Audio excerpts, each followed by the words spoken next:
സെക്രട്ടേറിയറ്റിന് മുന്നിൽ CPO rank holders നടത്തിവന്ന സമരം അവസാനിച്ചു.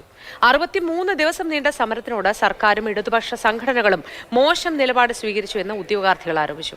റാങ്ക് ലിസ്റ്റിന്റെ കാലാവധി അവസാനിച്ചിട്ടില്ലെന്നും തുടർ നിയമനത്തിന് കോടതിയുടെ ഇടക്കാല ഉത്തരവുണ്ടെന്നും അവർ പറഞ്ഞു.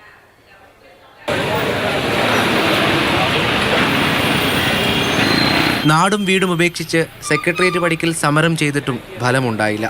നൽകിയ അപേക്ഷകളും പരാതികളും വെണ്ണീറാക്കി മടക്കം.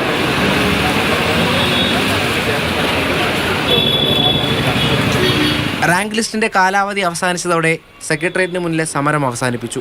സമരം താൽക്കാലികമായിട്ട് ഇന്ന് അവസാനിപ്പിക്കുകയാണ്. കോടതിയെ സമീപിച്ചതിനെ തുടർന്ന് നമുക്ക് കൃത്യമായിട്ട് റാങ്ക് ലിസ്റ്റിന്റെ കാലാവധി 2 വർഷം കൂടെ നമുക്ക് ഉണ്ട് എന്നുള്ള കാര്യമാണ് നമുക്കറിയാൻ കഴിയുന്നത്.